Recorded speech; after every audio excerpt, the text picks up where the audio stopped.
এই যে দেখো পুকুরে মাছটা ডুব দিল, কিছুক্ষণ ভেসেছিল। এই মাছটা হারিয়ে যাবে মানুষের পেটে। কি অবাক কাণ্ড, তাই না? বলে পুষ্পিতা। ওর দিকে তাকিয়ে আছে ইরেশ। সে বলল, এটা তো একটা স্বাভাবিক ব্যাপার। মাছ খাবার জন্যই তো আমাদেরকে আল্লাহ দিয়েছেন। পুষ্পিতা বলল, চিন্তা করে দেখো, এই মাছটা পুকুরে ছিল, ধীরে ধীরে বড় হয়েছিল, ছোট্ট একটা পোনা, তারপর বড় মাছ। এবং আমরা মানুষেরা কি নিষ্ঠুর, তাদেরকে ধরে কেটে খেয়ে ফেলি। ইরেশ তাকিয়ে আছে পুষ্পিতার দিকে। আচ্ছা পুষ্পিতা, তোমার প্রাণীজগতের প্রতি এত মায়া? পুষ্পিতা বলল, ইদানিং আমার অনেক মায়া লাগে।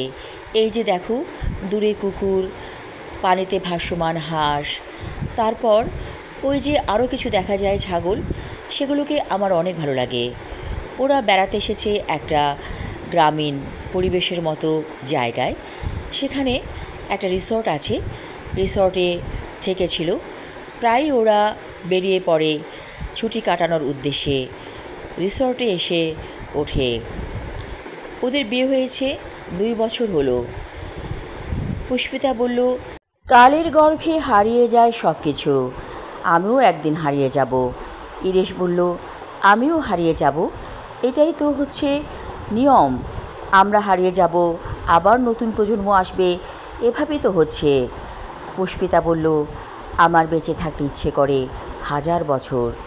ইরেশ বলল, এত বছর যদি বাঁচতে ইচ্ছে করে, তাহলে তুমি পরী হয়ে জন্মাতে, তাহলে তো অনেক বছর হায়াত পেতে। পুষ্পিতা বলল, আমার পরী হতে ইচ্ছে করছে। হঠাৎ একটা মৃদু বাতাস গায়ে এসে লাগলো পুষ্পিতার। কে যেন কানে কানে ফিসফিস করে বলল, তুমি কি পরী হতে চাও? পুষ্পিতা বলল, চাই তো। হালকা বাতাস বলল, আমি তোমাকে সেই সন্ধান দিতে পারি। ইরেশ বলল, এই, তুমি কার সাথে কথা বলছো?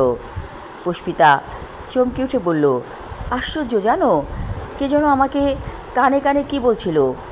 ইরেশ বলল, কি বলছিল? সেই কানে কানে ফিসফিস করা কেউ বলল, কথাটা বলবে না, চুপ করে থাকো।